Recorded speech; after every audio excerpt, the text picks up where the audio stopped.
Here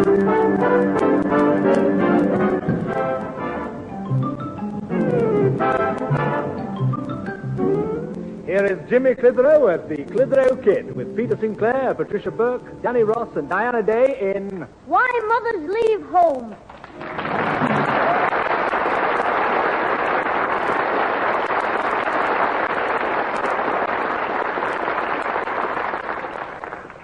Listen, Alfie, I mean it. I'll bet you 10 pence that the fingers and thumbs on my hands had up to 11. You blimey. You're having to twist your crackers. There's only 10. I can see 'em 5 on each hand. All right, if I can prove to you that my fingers and thumbs had up to 11, will you give me the 10 pence? Yeah. But I've told you, you're bonkers. Do, Lally. Right, Alfie, I'll show you. Put your money on the table first. Yeah, there you are. 10 pence. Now, go on, get counting. Now then, both hands from left to right. 1, 2, 3, 4, 5, 6, 7, 8, 9, 10. 10. Like I said, you're as daft as a brush. Well, just to make sure I've got it right, I'd better check back, eh? You check back. Yeah, go on, man. 10, 9, 8, 7, 6, and 5's 11, right? Please. Thanks, Alfie. I'll see the money's well spent. Just a minute. It's a swindle. No, it isn't. 6 and 5 is 11, isn't it? Well, yes, but how did you do it? Show me again. Right, put your money down. Don't show me for nothing, you little robber. Alfie, stop shouting. I can hear you in the street. Oh, I'm sorry, Susan. Showing Jimmy. He was just showing me. Susan, you like a bet sometimes, don't you? What? Yes. Where's Mother and Grandad? Yeah, in the other room. Listen, Susan, I'll bet you 11 pence that my fingers and thumbs add up to 10. No, that's not right. Alfie, if we tip your head over to the left, which hero would the sawdust come out of? The left one, of course. Susan, is it all right for me to thump him? Be quiet, Alfie. I'm trying to think. Now then, the train's 6:35. I've my suitcase to pack. Taxi to the station. What's this? Train, suitcase, taxi to the station?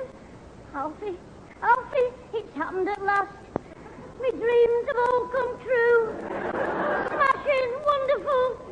What are you on about? Oh, Susan, she's leaving home. Oh, be quiet. Susan, what's up? Well, why are you leaving home? Have you had a row with somebody? Not yet, but I will do if you don't shut up. I'm going to London. Now then, how much money do I want? Single ticket to Euston? Single? Alfie, I was right. She's not coming back. Will you shut up? My boss will bring me back in his car after it's all over. Oh, well, that's fine, yeah. After what's all over, Susan? Alfie Hall, I don't know what you're thinking, but this is business. Yes, monkey business. I'll smack you in a minute. It's a business convention, Alfie. It goes on for several days, and Mr. Mortimer wants me to be there to do all the secretarial work. Now, I've just got 2 hours to catch that train, so stop pestering me. The pair of you. Well, what a rush that was. I'm glad I went to see Susan off, though. Now, I'd better introduce you two properly. Auntie Lily, this is a good friend of the family, Humphrey Brocklebank. How do you do? Charmed, I'm sure. Oh, and me too. Likewise. I told you about Auntie Lily, didn't I, Humphrey? Ah, yes, the lady who's just given up a seafaring life as a ship's stewardess and is staying with you till her new house is ready for occupation. Oh, doesn't he say it lovely? Yes, Auntie Lily, I was thinking about you staying with us. I knew it. I've been in the way, haven't I? You want to be rid of me. Is that it, don't No, of course not. We've loved having you here. You know that. you? Well, I'm sure you mean it, Pat. Which is more than I can say for your father, the old Scotsman. Oh, come now, madam. Mr. Sinclair may have his faults like the rest of us, but a kinder man never lives and breathes. Oh, don't get me wrong. I like him. Even though I'm not his side of the family, I'm very fond of the Scotch. Especially with a drop of soda water.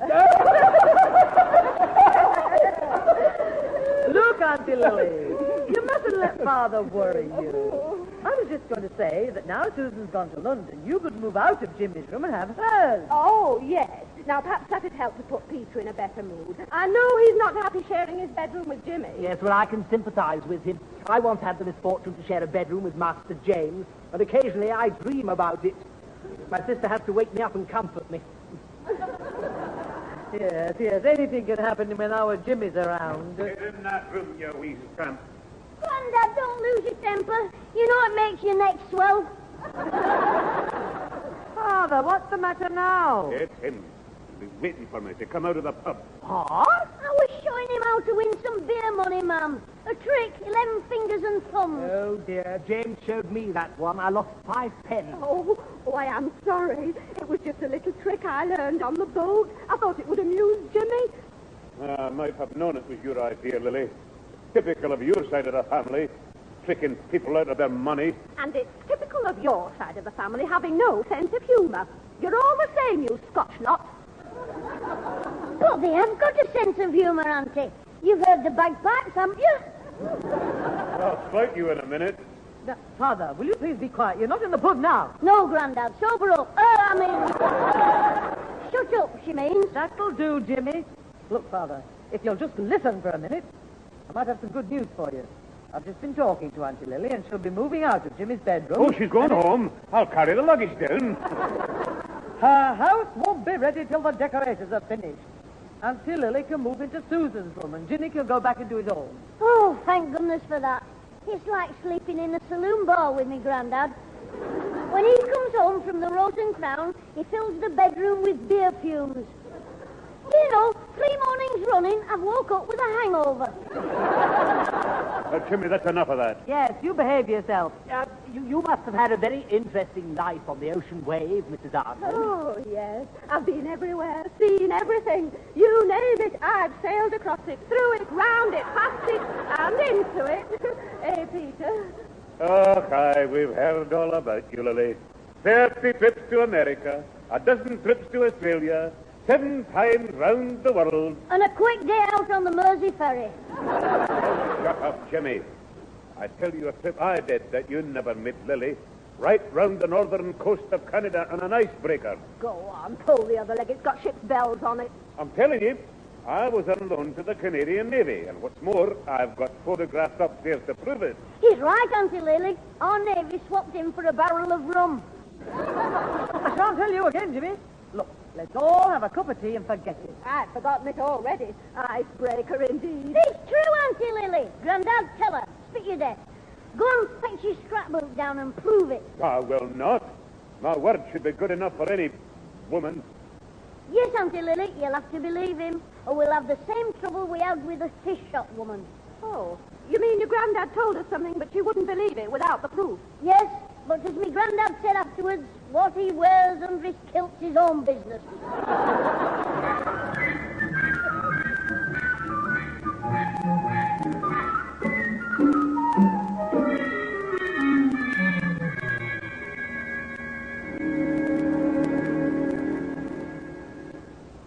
Hey, look, Alfie, these are photos of me granddad. I borrowed his scrapbook to show you. Yes, Jimmy. Yeah, I'm writing to Susan. Dear Susan, open this pine dew as it leaves me, fed up, miserable, and missing you terribly. Oh, listen to him. She only went last night. I was telling you, Alfie, these are the pictures me granddad wouldn't show me Auntie Lily. Last night, Susan, I laid in bed just gazing at your photo, and the next thing I knew, it was this morning. Well, that's fair enough. Our Susan's face would put anybody to sleep. I'll smack you. No, not you, Susan. I love you. Oh, what am I saying? Never mind what you're saying. Listen to what I'm saying. I got this scrapbook out specially to show you. My granddad on the icebreaker in Canada. Yeah, I'd like me look. Careful with it. This scrapbook's very precious to me granddad. He doesn't like anybody touching it. Oh, there he is on the deck on the icebreaker. Oh, Jimmy, it must have been a rough trip. Why did he go on it? To get some lumps of ice for his whiskey. But he only has water with it. Oh, why do I listen? Why? Because your brain works slower than your ears.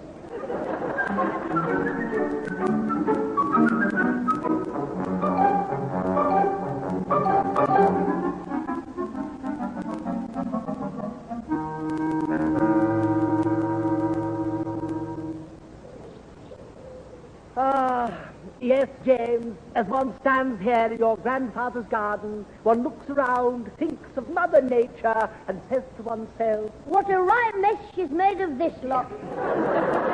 that will do. The garden is looking quite delightful. Your grandfather's done wonders with it for his age. Well, don't forget, he had a lot of practice in the Garden of Eden. Oh, come, James. He's not that old. It's an amusing thought, though. Is it? Well, when we see me Grandad, I'll tell him what I said and how you laughed. James, you do nothing of the kind. I got in enough trouble with Mr. Sinclair last night defending dear Mrs. Arnold, your great-aunt Lily. It was a pity there had to go all that argument, just because your grandfather wouldn't produce his scrapbook. Well, he certainly had a go at you about it. Brocklebank, I may not go and get the book, but I'm definitely ready for a scrap. Yes, I was sorry to see him in such an ugly mood. He was quite... to talk of the devil, here he comes. Oh, hello, young Jim. Hello, old Nick. What are you doing out here? Laughing at your garden with Mr. Brocklebank, looking at it. Oh, so you think my garden's funny, do you, Brocklebank? No. It was a joke about your age. My age is no laughing matter. What else have you been saying about me? He said he was sorry because you're ugly. What? James! That's not what I said. You're twisting my words. If you don't be quiet, I'll be twisting your neck. Jim, I want a word with you, my lad. What is it, Grandad? Who's been poking their nose in my drawers? Grandad? I never touch your drawers. Or your vest. We'll have no jokes for once. Somebody's been in my room, opened my drawers, taken out my scrapbook. It's missing. Oh, well, now listen, Grandad, you see... And whoever took it, I'll kill him. Go on, Jim. What were you saying? Nothing, Grandad. I was just breathing heavy. Well, I think I'll stroll back home now. Just a minute, Brocklebank. You were there last night when Lily wouldn't believe me about the icebreaker. The proof's in the scrapbook. Now it's missing. Mr. Sinclair, I want no part of this, thank you. No, because you know as well as I do that while I've been out this afternoon, that nosy Lily Parker's been in my room. No, it was this morning, Grandad. What's that? I mean, it could have been this morning when she had gone in your room, if she did. Did you see her go in?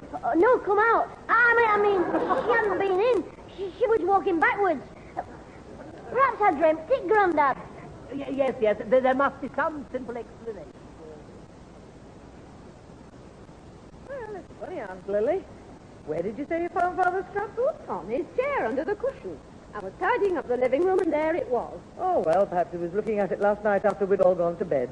Anyway, I'll give it to him for you. Oh, yes, do that, Pat. I'd give it to him myself, but I must run downtown and get those curtains ordered for the house. No, on second thought, I won't run downtown. I'll get a book. Right you are. I'll have the tea all ready for when you get back. All right, Pat. I'll get my coat and nip out the front way. Ta-ra. Cheerio. Come in, Mr. Brocklebank. Thank you, James. Excuse me, Pat, while I just fill my watering can. What's that on the table? Huh? Oh, it's your scrapbook. I know that. Where did you get it from? Auntie Lily gave it to me just now. Oh, did she? Well, Pat, if you'll just tell me where she is, I'd like to thank her for returning it. With a rolling pin. What? Father, what are you on The about? nerve of the woman. She's got a cheek. She's got two, Grandad. One either side of her face. In fact, now I've come to think of it... That will do. Humphrey, do you know what Father's talking about? I'm afraid I do, Mrs. Clitheroe. Mr. Sinclair suspects, nay, insists that Mrs. Arnold, your Aunt Lily, took the scrapbook from his dressing table drawer without his permission. Oh, I see. Well, she told me she found the scrapbook on your chair, Father, under the cushion. So when she gets back from town, you can either apologize for your behavior lately or accuse her of stealing. Well, I won't say anything this time, but it won't happen again, I assure you. The next time that woman walks into my bedroom, it'll be over my dead body. Or if it's after closing time, over his dead drunk body.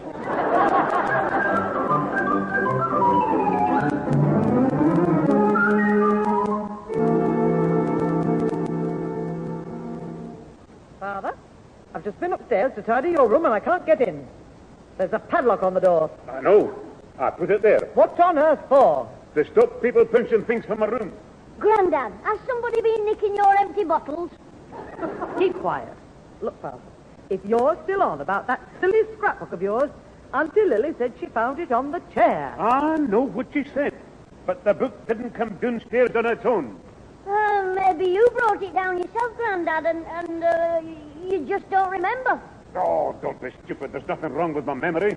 Well, it wasn't so good last New Year's Eve when you slept on the settee because you couldn't remember where your bed was. Of course I knew where my bed was. I was just too hard to bother. Now keep out of it. Yes, go out and play. I've got a few things to say to your Grandad. I don't want you to... It's very nice of you to help me pack, Mr. Brocklebank. Not at all, Mrs. Arnold. Shall I fold these, your lingerie? I what? Oh, my undies. No, don't bother. Just pass them over. I'll bung them in my case. Hello, Auntie Lily, Mr. Brocklebank. Hello, son. Hello, James. Ooh, Mr. Brocklebank, what pretty underpants you wear. Don't be silly. They aren't mine. They're your aunt's underpants. I mean panties. Yeah, lingerie. Oh, you're just borrowing them. Yes. No, of course not. Why should I borrow your aunt's their things? Well, you once borrowed my mum's frock. You did what? It was for a church pantomime. Cinderella. I was one of the ugly sisters, Mrs. Arnold. Oh, I see. You should have seen the panties he wore then. Big, long, red ones. Where did you borrow them? From Fatty Eccles? Look, James, your aunt is leaving to go to her own house, and I am merely helping her to pack. Leaving? But I thought your house wasn't ready yet. No, it isn't. But I'd sooner sleep on the bare boards than spend another night under the same roof as that grandfather of yours. What's happened? Has he been playing his bagpipes in the vat again? Oh, that father of mine drives me mad sometimes. Oh, you're back, Jimmy. Yes, Mum. Hey, me Auntie Lily's leaving and going to her house. I know, and so am I. You are? Oh, Mrs. Clitheroe. I'm going with you, Auntie Lily, till that bad-tempered old fool learns some manners. Oh, now, Pat, I didn't want to cause trouble between you and your father. He's the one who's caused the trouble. I told him I'm going and I won't be back till that padlock comes off. And he apologizes to both of us. Well, Mum, what about me? I'm starved to death. It's all right for me, Grandad. All he needs is a couple of meat pies and a bottle opener. I'll come round to see you, and Grandad can do the cooking. Oh, no, not me Grandad's poison again. The last time you were away for a day, he made some dumplings. And it took 3 of us to lift the pan off the stove. Don't be funny. I'm in no mood for your sarcastic remarks. You'll just behave yourself while I'm away. I don't understand, Jimmy. I mean, what do you mean your mum's gone? She's left home. You mean she's run away? That's right. She slung a bundle over her shoulder. Put the cat under her arm and walked out with the neighbours shouting, "Turn again, Clitheroe! Lady Mayor of Salford!" We haven't got a cat. No, so she had to borrow one, you daft looking... James, this is not funny. The truth is, Alfred, that Mr. Sinclair asked Mrs. Arnold to leave because he suspected her of not telling him the truth. Did he? No, what he really said was, "Sling your hook, you lying old sea cook." James! Anyway, Alfred, the upshot was that Mrs. Clitheroe decided to go and stay with Mrs. Arnold to help her settle in her new house. So you mean Mrs. Clitheroe's last home? It's quick, you know. How did you guess, Alfie? I didn't guess, Mr. Brocklebank. Oh, shut up. What was all the trouble over, Mr. Brocklebank? Well, Mr. Sinclair accused Mrs. Arnold of going into his room and taking his scrapbook without permission. Apparently he doesn't like anyone touching it. It's full of photographs, you see, from his seafaring days. Oh, I know. Jimmy showed it to me. And he said his grandfather didn't like anybody. James did what? He said his grandfather didn't like... No. James showed you the book when? Oh, he can't remember exactly, can he, Alfie? Well, no, not exactly. There you are, see? It was sometime yesterday. Oh, heck. I'll just go and see who's ringing at the front door. You stay here. The doorbell did not ring. Well, it might be broken. I'll just go and check. Come here, James, you little villain. Now, Mr. Brocklebank. No, You took the scrapbook and you let your aunt be blamed. I told me Grandad me auntie wouldn't go in his room. Oh, yes, after you'd sown the seeds of suspicion first. Well, I am going to call your grandfather in from the kitchen, and you are going to tell him the truth. You must be joking. It'd make me into a haggis. You took the book, so you'll take the punishment instead of your aunt. You pulled me pants down and belt the bottom off me. I knew he wouldn't do that to me Auntie Lily. I am not going to discuss this, James. Either you tell your grandfather you took the scrapbook, or I'll do it for you. Oh, thanks, Mr. Brocklebank. Don't worry, he won't pull your pants down either. You know what I mean. Yeah, well, I wish I did. Why would his granddad pull everybody's pants off? So we can wear kilts. We can. James, have I got to tell your grandfather? Well, Mr. Brocklebank, please. It's no good weeping, James. I insist that you confess. Oh, all right then. I'll tell him. Good. I'll call him. Mr. Sinclair! Mr. Sinclair! Could you come here a moment, please?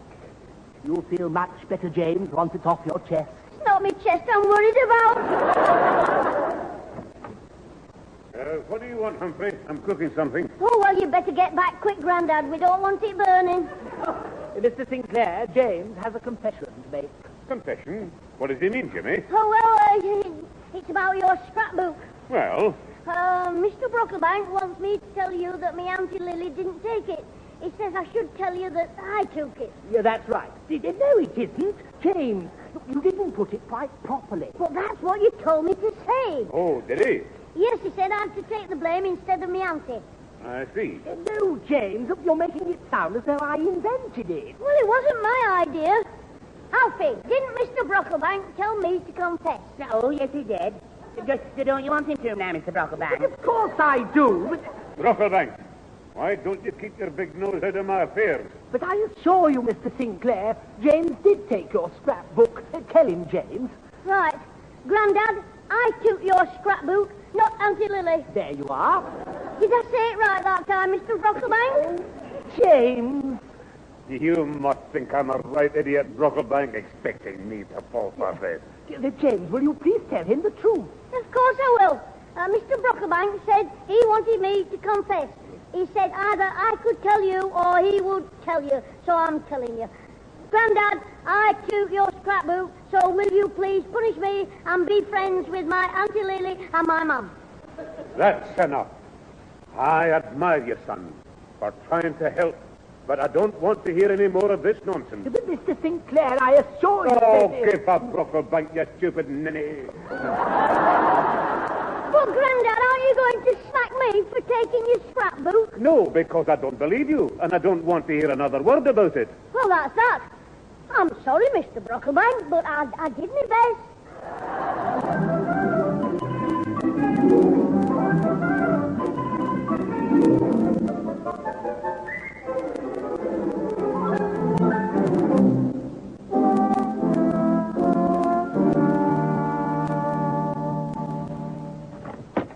Oh, well, Mr. Sinclair, I have brought the ladies back as you requested. Thank you, Humphrey. Come away, Lily. Hello, Pat. Hello, Father. Well, we're here. I hope you'll accept my apology, both of you. Oh, I'm glad you're back, Mum, especially before supper. All me Grandad can cook is porridge. Well, porridge can be very nice. Not when it smells of thick twist. Now, that'll do. Don't you be cheeky. Oh, don't shout at Jimmy, Pat. It was him that made me realize how wrong I was. Oh, was it? Aye. He made me feel ashamed of myself. Do you know, he tried to convince me that he was responsible for all the trouble. He tried to take the blame, didn't he, Humphrey? Yeah, well, yes, in a way. He wanted me to punish him so long as I'd be friends with Lily. Oh, Jimmy, son, you're a little darling. Ah, he is that.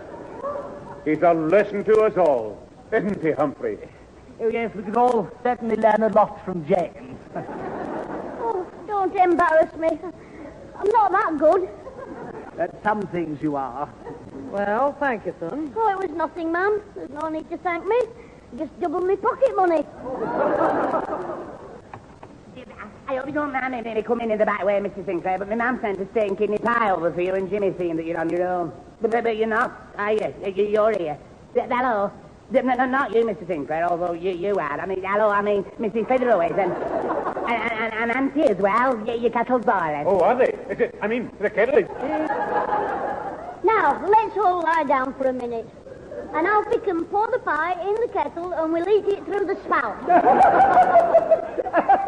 Oh, James, you are naughty. I must say, I am a little confused, Alfie. No, he's a little confused, Alfie. You're a big confused Humphrey. All right, Jimmy, now don't you try to be clever. I'm glad to see you're all friends again. You are, aren't you? Oh, yes, Alfie, we're all friends, thanks to Jimmy. You did it. Yes. You were here, Alfie, when Jimmy was trying to persuade me that he was to blame for the trouble. Oh, yes, but you didn't believe him. Aye, but afterwards I felt ashamed of myself. So I asked the ladies to come back, and I said I was sorry. Well, you should be sorry for not believing Jimmy, because he was telling the truth. Alfie's getting confused again. Well, thanks for the pie, Alfie. Ta-ra. Oh, ta-ra. Goodbye, everybody. Just a minute, Alfie. What do you mean Jimmy was telling the truth? Jimmy was telling the truth. He did take his granddad's scrapbook out of his room, and then he showed it to me. The book, not the room. Oh, heck. What? Do you mean he really was to blame? Yes. Oh, blooming heck. But didn't you know? Why didn't you stay at home and stuff that pie in your big mouth? So, you're a little darling, are you? You're lying, young scamp. I didn't lie. I told the truth. But you knew very well I didn't believe you. Well, you can't blame me. That's the trouble in this house. Nobody ever believes a word I say.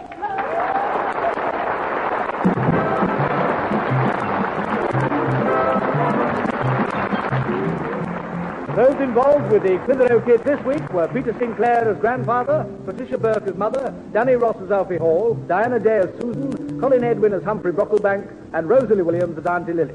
The program was written by James Casey and Frank Roscoe, produced by James Casey, and starred Jimmy Clitheroe as the Kid himself.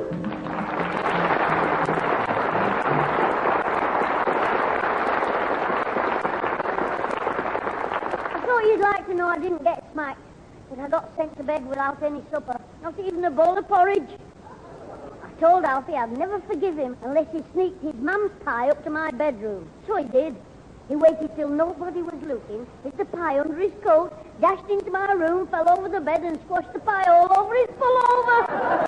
Oh, don't some mothers have 'em? Ta-ra!